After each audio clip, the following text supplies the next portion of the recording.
Assalamualaikum warahmatullahi wabarakatuh. Pagi ini Kasana kembali menyajikan kepada Anda embun-embun ilmu yang terpendam dalam luasnya Kasana Islam.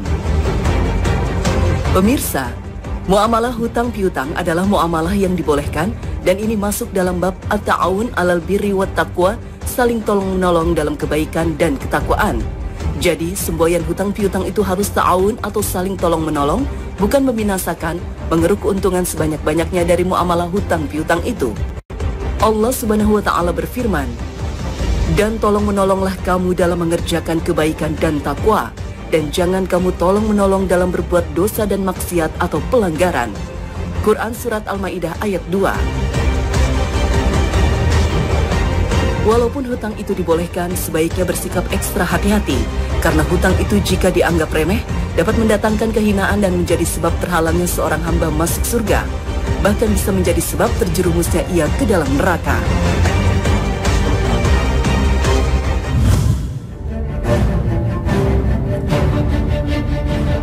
Pemirsa Kasana, menghutangkan harta kepada orang lain merupakan perbuatan terpuji yang dianjurkan syariat dan merupakan salah satu bentuk realisasi dari hadis Nabi SAW. Barang siapa yang melapangkan seorang mukmin dari kesulitan dunia, maka Allah Subhanahu wa Ta'ala akan melapangkan untuknya kesulitan di akhirat kelak. Oleh karena itu, para ulama membandingkannya dengan sedekah, mana yang lebih utama. Nabi SAW bersabda, "Setiap muslim yang memberikan pinjaman kepada sesamanya 2 kali, maka dia itu seperti orang yang bersedekah 1 kali." Sekalipun kedua hal ini dianjurkan oleh syariat, akan tetapi dalam sudut kebutuhan, orang yang berhutang selalu berada pada posisi terjepit dan terdesak yang membuatnya terpaksa berhutang. Maka memberi hutang lebih utama dari sedekah, karena seseorang yang diberikan pinjaman hutang, orang itu pasti sedang sangat membutuhkan. Sementara bersedekah, belum tentu yang menerimanya pada saat itu sangat membutuhkan. Jika orang yang berhutang dalam kesulitan, hendaknya pemberi hutang memberikan penangguhan setelah jatuh tempo. Allah berfirman, "Dan jika orang yang berhutang itu dalam kesukaran, maka berilah tangguh sampai dia berkelapangan, dan menyedekahkan sebagian atau semua hutang itu lebih baik bagimu jika kamu mengetahui." Quran Surat Al-Baqarah 280. Inilah kemuliaan yang diraih seorang pemberi hutang. Karena jika ia sudi meringankan beban orang lain dengan cara demikian, maka ia akan mendapatkan naungan Allah Subhanahu wa Ta'ala kelak di hari kebangkitan. Saat tak ada tempat perlindungan dimanapun, Allah akan memberikan perlindungan pada dirinya. Rasulullah bersabda, "Barang siapa yang ingin dinaungi Allah dengan naungannya pada hari kiamat, maka hendaklah ia menangguhkan waktu pelunasan hutang bagi orang yang sedang kesulitan, atau hendaklah ia menggugurkan hutangnya." Hadis riwayat Ibnu Majah. Sahabat Huzaifah pernah mendengar Rasulullah bersabda, "Ada seorang laki-laki yang hidup di zaman sebelum kalian, lalu datanglah seorang malaikat maut yang akan mencabut rohnya. Dikatakan kepadanya oleh malaikat maut, 'Apakah engkau telah berbuat kebaikan?' Laki-laki itu menjawab, 'Aku tidak mengetahuinya.' Malaikat maut berkata, 'Telitilah kembali apakah engkau telah berbuat kebaikan.' Dia menjawab, 'Aku tidak mengetahui sesuatu pun amalan baik yang telah aku lakukan selain bahwa dahulu aku suka berjual beli barang dengan manusia ketika di dunia, dan aku selalu mencukupi kebutuhan mereka. Aku memberi keluasan dalam pembayaran hutang bagi orang yang memiliki kemampuan, dan aku membebaskan tanggungan orang yang kesulitan. Maka Allah dengan sebab itu memasukkannya ke dalam surga.' Hadis riwayat Bukhari.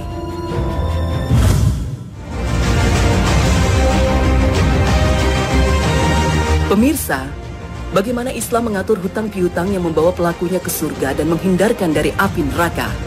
Semua itu bisa terjadi jika memperhatikan adab-adabnya. Pertama, hutang piutang harus ditulis dan dipersaksikan. Allah Subhanahu wa Ta'ala berfirman, "Hai orang-orang yang beriman, apabila kamu bermuamalah tidak secara tunai untuk waktu yang ditentukan, hendaklah kamu menuliskannya. Dan hendaklah seorang penulis di antara kamu menuliskannya dengan benar. Dan janganlah penulis enggan menuliskannya sebagaimana Allah telah mengajarkannya. Maka hendaklah ia menulis, dan hendaklah orang yang berhutang itu mengimlakkan apa yang ditulis itu, dan hendaklah ia bertakwa kepada Allah Rabb-nya, dan janganlah ia mengurangi sedikit pun daripada hutangnya. Jika yang berhutang itu orang yang lemah akalnya atau lemah keadaannya, atau dia sendiri tidak mampu mengimlakkan, maka hendaklah walinya mengimlakkan dengan jujur, dan persaksikanlah dengan 2 orang saksi dari orang-orang lelaki di antaramu. Quran Surat Al-Baqarah ayat 282. Dari ayat ini dapatlah difahami bahwa transaksi hutang piutang hendaknya dicatat, ditulis, dan ada saksi yang menyaksikan akad hutang piutang tersebut. Ini dimaksudkan untuk menjaga bukti transaksi hutang piutang tersebut guna keperluan sewaktu-waktu di kemudian hari. Kedua, pemberi hutang atau pinjaman tidak boleh mengambil keuntungan atau manfaat dari orang yang berhutang. Ada hukum Islam yang berbunyi, setiap hutang yang membawa keuntungan maka hukumnya riba. Hal ini terjadi jika salah satunya mensyaratkan atau menjanjikan penambahan. Dengan kata lain, bahwa pinjaman yang berbunga atau mendatangkan manfaat apapun adalah haram berdasarkan Al-Quran, As-Sunnah, dan ijma para ulama. Keharaman itu meliputi segala macam bunga atau manfaat yang dijadikan syarat oleh orang yang memberikan pinjaman kepada si peminjam. Karena tujuan dari pemberi pinjaman adalah mengasihi si peminjam dan menolongnya. Tujuannya bukan mencari kompensasi atau keuntungan. Ketiga, kebaikan sepantasnya dibalas dengan kebaikan. Nabi Shallallahu Alaihi Wasallam bersabda, sebaik-baik kalian adalah orang yang paling baik dalam pengembalian hutang. Hadis riwayat Bukhari. Dari Jabir bin Abdullah radhiyallahu anhu, ia berkata, aku mendatangi Nabi Shallallahu Alaihi Wasallam di masjid, sedangkan beliau mempunyai hutang kepadaku, lalu beliau membayarnya dan menambahkannya. Hadis riwayat Bukhari. Keempat, berhutang dengan niat baik dan akan melunasinya. Jika seseorang berhutang dengan tujuan buruk, maka dia telah berbuat zalim dan dosa. Misalnya, berhutang untuk menutupi hutang yang tidak terbayar, hutang untuk sekadar bersenang-senang, berhutang dengan niat meminta. Karena biasanya jika meminta tidak diberi, maka digunakan istilah hutang agar mau memberi, atau berhutang dengan niat tidak akan melunasinya. Nabi Shallallahu Alaihi Wasallam bersabda, barang siapa yang berhutang dengan tujuan untuk mengembalikannya, maka Allah Ta'ala akan tunaikan untuknya. Dan barang siapa berhutang dengan niat untuk tidak melunasinya, maka Allah Ta'ala akan membinasakannya. Hadis riwayat Bukhari. Maka orang yang berhutang dengan niat dan tekad untuk menunaikannya, Allah pun memudahkan baginya untuk melunasinya. Sebaliknya, ketika seseorang bertekad pada dirinya bahwa hutang yang dia peroleh dari seseorang tidak disertai dengan niat yang baik, maka Allah Ta'ala membinasakan hidupnya dengan hutang tersebut. Allah melelahkan badannya dalam mencari, tetapi tidak kunjung dapat. Dan dia letihkan jiwanya karena memikirkan hutang tersebut. Kalau hal itu terjadi di dunia yang fana, bagaimana dengan akhirat yang kekal dan abadi? Jika terjadi keterlambatan karena kesulitan keuangan, hendaklah orang yang berhutang memberitahukan kepada orang yang memberikan pinjaman, karena hal ini termasuk bagian dari menunaikan hak yang menghutangkan. Janganlah berdiam diri atau lari dari si pemberi pinjaman, karena akan memperparah keadaan dan merubah hutang yang awalnya sebagai wujud kasih sayang berubah menjadi permusuhan dan perpecahan. Menggunakan uang pinjaman dengan sebaik mungkin, menyadari bahwa pinjaman merupakan amanah yang harus dia kembalikan. Rasulullah Shallallahu Alaihi Wasallam bersabda, tangan bertanggung jawab atas semua yang diambilnya hingga dia menunaikannya. Hadis riwayat Abu Daud Tirmizi. Orang yang berhutang hendaknya berusaha melunasi hutangnya sesegera mungkin ketika ia telah memiliki kemampuan untuk mengembalikan hutangnya itu. Sebab orang yang menunda-nunda pelunasan hutang padahal ia telah mampu, maka ia tergolong orang yang berbuat zalim. Sebagaimana sabda Nabi, menunda pembayaran bagi orang yang mampu merupakan suatu kezaliman. Hadis riwayat Bukhari, Abu Daud, dan Ibnu Majah.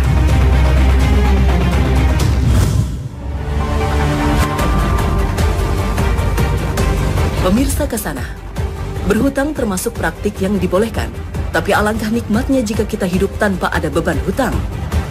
Dari Sauban, Rasulullah Shallallahu Alaihi Wasallam bersabda, barang siapa yang ruhnya terpisah dari jasadnya dan dia terbebas dari 3 hal, sombong, gulul atau hianat, dan hutang, maka dia akan masuk surga. Hadis riwayat Ibnu Majah. Akan tetapi sebaliknya, jika kita mati dalam kondisi masih punya hutang, akibatnya sungguh besar. Dari Ibnu Umar, Rasulullah Shallallahu Alaihi Wasallam bersabda, Barang siapa yang mati dalam keadaan masih memiliki hutang 1 dinar atau 1 dirham, maka hutang tersebut akan dilunasi dengan kebaikannya di hari kiamat nanti, karena di sana di akhirat tidak ada langit dinar dan dirham. Hadis riwayat Ibnu Majah. Itulah kebaikan orang yang mati dalam keadaan masih membawa hutang dan belum juga dilunasi, maka untuk membayarnya akan diambil dari pahala kebaikannya. Itulah yang terjadi ketika hari kiamat. Karena di sana tidak ada lagi dinar dan dirham, dolar atau rupiah untuk melunasi hutangnya.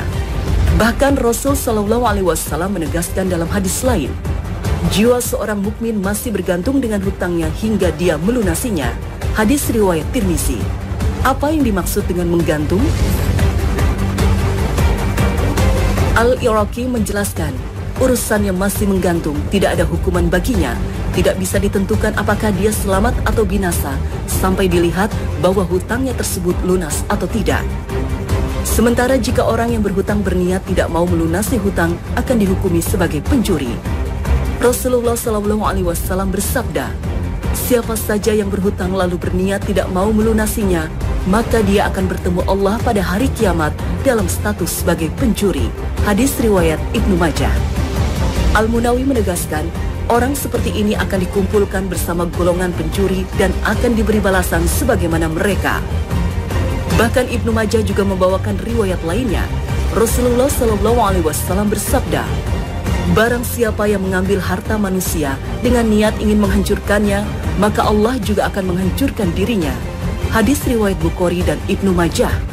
Di antara maksud hadis ini adalah barang siapa yang mengambil harta manusia melalui jalan hutang, lalu dia berniat tidak ingin mengembalikan hutang tersebut, maka Allah pun akan menghancurkannya. Itu sebabnya Rasul Shallallahu Alaihi Wasallam enggan menyolati jenazah orang yang masih punya tanggungan hutang sampai melunasinya. Salamah bin Al-Aqwa radhiyallahu anhu menuturkan, kami duduk di sisi Nabi Shallallahu Alaihi Wasallam, lalu didatangkanlah satu jenazah, lalu beliau bertanya, apakah dia memiliki hutang? Mereka para sahabat menjawab, tidak ada. Lalu beliau mengatakan, apakah dia meninggalkan sesuatu? Lantas mereka para sahabat menjawab, tidak. Lalu beliau Shallallahu Alaihi Wasallam menyolati jenazah tersebut. Kemudian didatangkanlah jenazah lainnya, lalu para sahabat berkata, wahai Rasulullah, salatkanlah dia.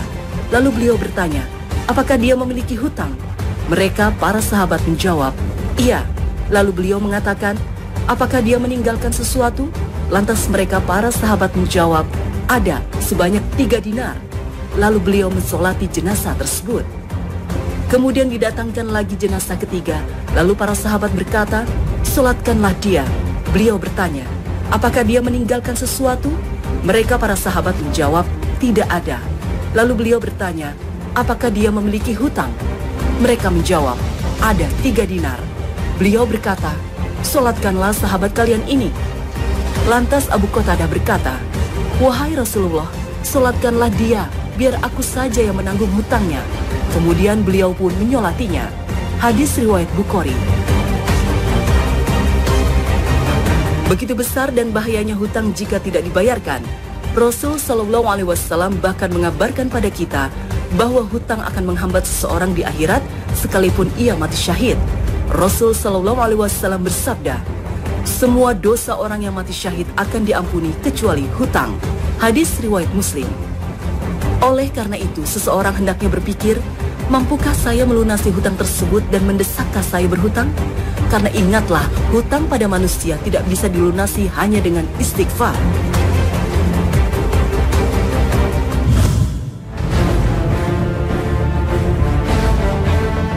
Pemirsa, Rasulullah Shallallahu Alaihi Wasallam mengajarkan umatnya agar berdoa kepada Allah ketika menghadapi persoalan hidup, termasuk ketika seseorang menghadapi masalah hutang. Abu Sa'id Al-Khudri radhiyallahu anhu bertutur, pada suatu hari Rasulullah Shallallahu Alaihi Wasallam masuk masjid. Tiba-tiba ada seorang sahabat bernama Abu Umamah radhiyallahu anhu sedang duduk di sana. Beliau bertanya, wahai Abu Umamah, kenapa aku melihat kau sedang duduk di luar waktu sholat? Ia menjawab, aku bingung memikirkan hutangku, wahai Rasulullah. Beliau bertanya, maukah aku ajarkan kepadamu sebuah doa yang apabila kau baca, maka Allah Ta'ala akan menghilangkan kebingungan dan melunasi hutangmu? Ia menjawab, tentu wahai Rasulullah.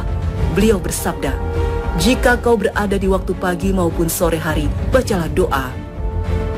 Allahumma inni a'udzubika minal hammi wal hazani wa a'udzubika minal ajzi wal kasali wa a'udzubika minal jubni wal bukhli wa a'udzubika minal ghalabati daini wa khari rijali. Ya Allah, sesungguhnya aku berlindung kepada Engkau dari bingung dan sedih. Aku berlindung kepada Engkau dari lemah dan malas. Aku berlindung kepada Engkau dari pengecut dan kikir. Dan aku berlindung kepada Engkau dari tekanan hutang dan kesewenang-wenangan manusia. Abu Umamah berkata, setelah membaca doa tersebut, Allah Ta'ala berkenan menghilangkan kebingungan dan membayarkan lunas hutangku. Hadis riwayat Abu Daud. Lalu mengapa Rasulullah SAW mengajarkan umatnya agar meminta perlindungan dari Allah dosa dan banyak hutang? Apakah hutang terkait dengan dosa? Nah pemirsa, jangan kemana-mana. Kasanah akan kembali sesaat lagi.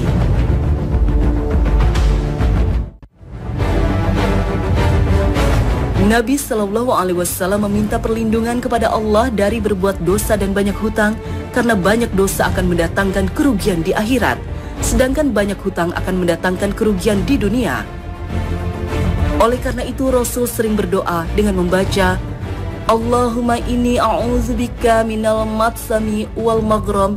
Ya Allah, aku berlindung kepadamu dari berbuat dosa dan banyak hutang. Dulu Maimunah ingin berhutang, lalu di antara kerabatnya ada yang mengatakan, jangan kamu lakukan itu. Sebagian kerabatnya ini mengingkari perbuatan Maimunah tersebut. Lalu Maimunah mengatakan, iya, sesungguhnya aku mendengar Nabi dan kekasihku SAW bersabda, jika seorang muslim memiliki hutang dan Allah mengetahui bahwa dia berniat ingin melunasi hutang tersebut, maka Allah akan memudahkan baginya untuk melunasi hutang tersebut di dunia. Hadis riwayat Ibnu Majah. Hadis ini ada pelajaran yang sangat berharga. Boleh saja kita berhutang, namun harus berniat untuk mengembalikannya. Abdullah bin Zafar menuturkan, Rasulullah SAW bersabda, Allah akan bersama memberi pertolongan pada orang yang berhutang yang ingin melunasi hutangnya sampai dia melunasi hutang tersebut selama hutang tersebut bukanlah sesuatu yang dilarang oleh Allah. Hadis riwayat Ibnu Majah. Sebaik-baik orang adalah yang paling baik dalam membayar hutang. Ketika dia mampu, dia langsung melunasinya atau melunasi sebagiannya jika dia tidak mampu melunasi seluruhnya. Sikap seperti inilah yang akan menimbulkan hubungan baik antara orang yang berhutang dan yang memberi hutangan. Rasulullah SAW bersabda, sesungguhnya yang paling di antara kalian adalah yang paling baik dalam membayar hutang. Hadis riwayat Bukhari. Pemirsa Kasanah, semoga kita termasuk orang-orang yang senantiasa dibebaskan Allah Subhanahu wa Ta'ala dari jerat hutang. Dan jika pun harus memiliki hutang, semoga Allah meringankan dan memudahkan untuk melunasinya. Amin ya robbal alamin. Terima kasih atas perhatian Anda. Wassalamualaikum warahmatullahi wabarakatuh. Astagfirullah, alhamdulillah, kau masih beri hambamu kesempatan.